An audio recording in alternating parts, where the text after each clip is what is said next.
Oh, I can't wait for your reaction to Simona Halep's victory. I'm sure it was the opposite to what you expected. No. Hey guys, welcome back to the tennis vlog. If you are not yet subscribed to the channel, I'm giving you 3 seconds now to do so. Okay, good. Oh no, that's not good. Often after a Grand Slam final, a fair few people ask me to do a reaction video or an analysis video to give my thoughts on the finals that have been. And I'm not sure if I've ever done one of those. So we're now going to change that, and a week on from the Wimbledon 2019 singles finals, I'm going to give my reaction to the results. We will begin with number 7 seed Simona Halep's straightforward victory over Serena Williams, the number 11 seed, 6-2, 6-2. Serena had been in the final last year. She was looking for her 8th Wimbledon trophy. Halep was in her first Wimbledon final and she took home the title. Many people thought I would be surprised by this result, mainly because in my preview and predictions video for the final I predicted Serena Williams to win in 3 sets, which I will add is the first final prediction I've got wrong this year, so cheers for that, Serena. To think that I'm surprised by that result is I'm like a stuck record when I say that nothing in this sport surprises me. Honestly, there were elements of the Djokovic versus Federer match, which I'm coming to later, that were more surprising to me than Halep's defeat of Serena, and I will go into that now. Knowing what Serena Williams is capable of, especially at Wimbledon, I did not want to be that idiot who wrote her off like people wrote off Roger Federer in 2013, Rafael Nadal in 2015, Novak Djokovic in 2017, and even Andy Murray in 2019. But honestly, taking everything into consideration, I should have seen this coming. At the end of the day, I think I did, but I just didn't have the confidence to go against Serena ahead of that match with her dominating the head-to-head against Halep in that moment. There were so many things this year that was so similar to Serena's run to the final last year. She didn't face a top 10 player heading into the final. Therefore, while she'd come through battles and picked up some comprehensive wins as well, she had not faced the top quality that Halep brought to the table in the final. The second similarity was her final opponent, an in-form counter-puncher. That's what Angelique Kerber was last year, and that's exactly what Simona Halep was this year. It was basically a deja vu. In making that prediction, I was giving Serena the benefit of the doubt that she would have learned from last year and the way things had played out, but given her obvious mental struggles in the final stages of Grand Slams now, that might not be something I'm doing again in the near future. Although I don't buy this myth of the US Open always going badly for her. If 6 titles is bad, a lot of people are in a lot of trouble. This is not supposed to be a deep analysis video, it's supposed to be a raw reaction, but before going into some of the things that Halep did really well, it's important to note that Slam finals are far more about the mentality than the physical aspects of both players. Obviously, the mentality is the foundation for being able to physically produce anyway, but both players have proved themselves physically by making the final, by coming through 6 matches, however they got that done. And it comes down to who handles the nerves better, who's present in the key moments, and I think we saw that in both finals. In her press conference after the match, Serena kind of denied feeling tension, but I think it was quite early for her to process things. She began a lot of her answers with the "I don't know" reply. At the end of the day, I've seen it in her physically, I've seen it in her surface results. Mentality is playing a part for Serena Williams in Grand Slam finals right now. While she's done tremendously well on the back of everything she's come through to get to 3 Grand Slam finals post giving birth, she's lost 3 of them in a row now in straight sets, the latest one of these to an opponent that she dominated in their head-to-head, an opponent who on that day in that Wimbledon final would not roll over. If Serena wasn't tense, she was definitely flustered by what Halep was producing, and her lack of a first serve and her lack of a focused mindset prevented her from producing a plan B. Often when Serena goes down a double break or a set, it's a sign that she's going to drag herself through on sheer willpower. She's going to reach down to the depths of her soul to find the inner strength to come through. Time and again we've seen her rise from these deficits, but when she went down a double break, I knew she was done. I could read it in her body language, in the way she was approaching the match, and that's just not something you often are able to say about Serena in a Grand Slam final. She used to be untouchable here. Halep, meanwhile, her mentality was so free, she was so focused, she was relaxed, as she said before the match. The game plan that Simona Halep brought to the table that Saturday was kryptonite to Serena Williams. It was the only game plan that was going to be able to upend Serena, and it was executed clinically. 3 unforced errors in total. That's a historic best for a women's Grand Slam final. It's crazy, especially for Halep, who's been criticized for her mentality and her lack of mental strength on previous occasions. From the first point to the last, she did not leave time or space for her emotions. She'd built up to this in previous convincing wins over Victoria Azarenka, over Elina Svitolina, but she ran like lightning around that court. She got back balls that should have been winners, and Serena was obviously flummoxed by that. Not only was she getting balls back, she was placing them well. Serena was looking to be aggressive, looking to come to the net, and Halep was just holding her out of position. She made her move, she made her hit extra balls, and that resulted in a ton of unforced errors for Serena.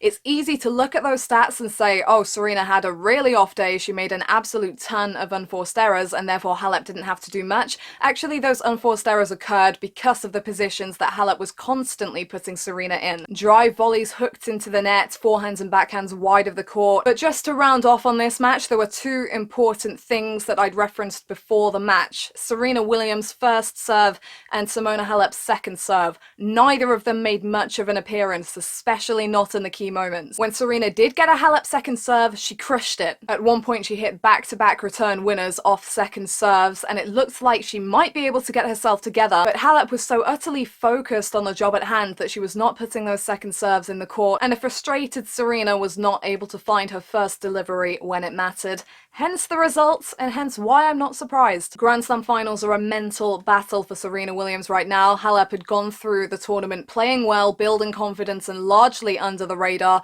She demonstrated that in the final. She was the underdog, she played like it, she won, she deserved it. And now for the match that took the headlines, the battle between the top 2 seeds, Novak Djokovic and Roger Federer, won by the former, but only by the skin of his teeth. 7-6, 1-6, 7-6, 4-6, 13, 12. I shall not be wasting time ranting about the 12-all tiebreak here. In October last year, when it was announced, I made a raw reaction video to the news, which I will link to in the description, so when this video is done, go and check that out and we can all rant together. I knew it would affect a major outcome at some point, and it happened this year. As I said, I found elements of this result more surprising than Halep beating Serena, even though I predicted the winner of every single set prior to the match, so while the other prediction was one of my worst, this was definitely one of the best I've ever made in my life. As I tweeted afterwards, it literally felt like the film adaptation of a book that had already been written. But before I go into more detail as to why,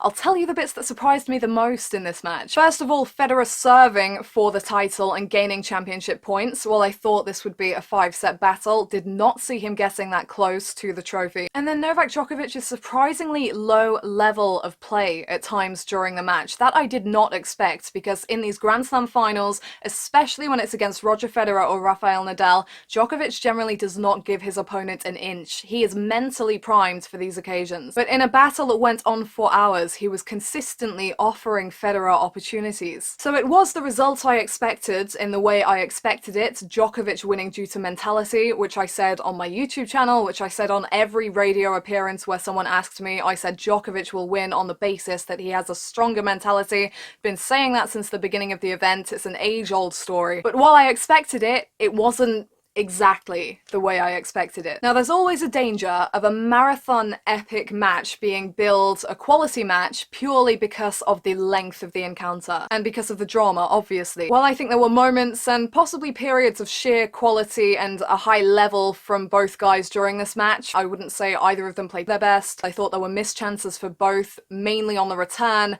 that they were going to look back on and regret if they did not win the match. But the bottom line of the story is that the missed chances for Roger Federer came at key moments.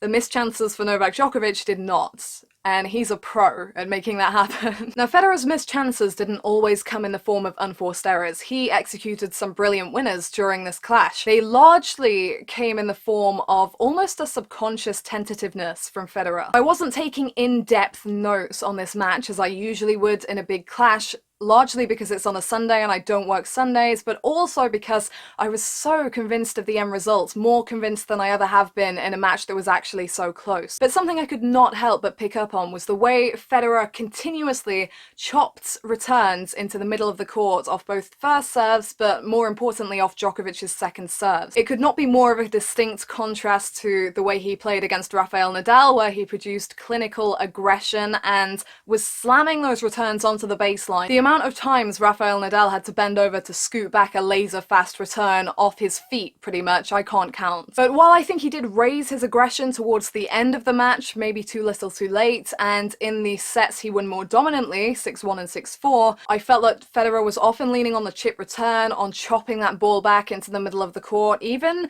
slicing when he could have been hitting cleanly in the rallies. That is a strategy that served him well against other players this tournament, but against Novak Djokovic, Federer has the lethal ground strokes to push him around the court and open up the space. He generally does that by hitting a clean ball. But at the end of the day, the key details are Federer shanked away his chances in the first tiebreak, he played an awful second set tiebreak, and then he had a pretty dire start to the final tiebreak that he just could not recover from. Djokovic, in contrast, peaked for every single one of those tiebreaks. Even though throughout the match he was making uncharacteristic unforced errors, he wasn't making a lot of second serve returns. Federer, I felt, was holding him back on the first serve returns because he was using the variety and placement extremely well. But there were missed opportunities for Djokovic on second serve returns. There were misfired 1-2 punches, especially in the sets that he lost straightforwardly. At times he just fell apart. Federer even won the longest rally of the match on a clean winner. They are the kind of points that Djokovic usually thrives on and dominates. I don't feel I can really say that Federer choked on the championship points, because while the first one was iffy,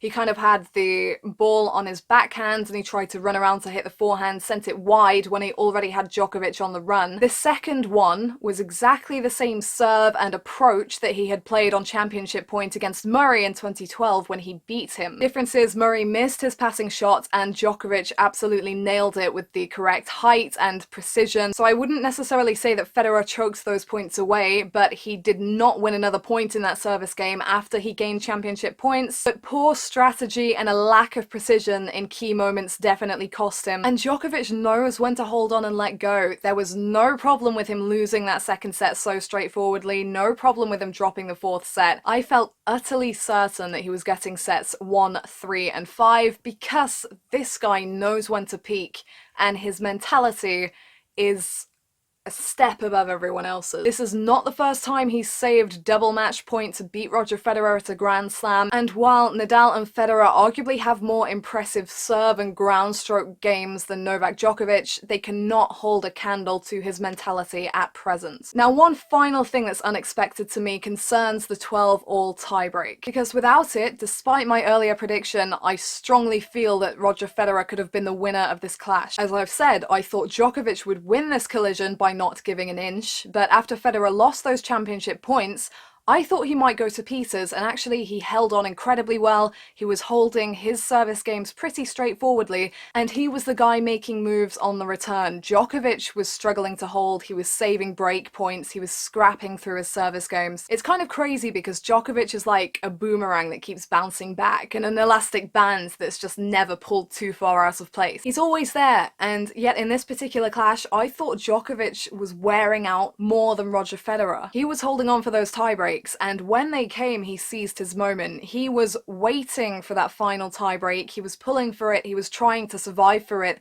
I could feel that before he kind of confessed it in his post-match interview. And Federer was dreading those tiebreaks, and the fact that he'd already lost the only two they played during the match heading into the 12-all one definitely showed. And thus ends my reaction to the two finals. I hope that was somewhat interesting. Do leave a comment and let me know if you agree or disagree with my opinions, my reactions, and let me know your reactions to these results.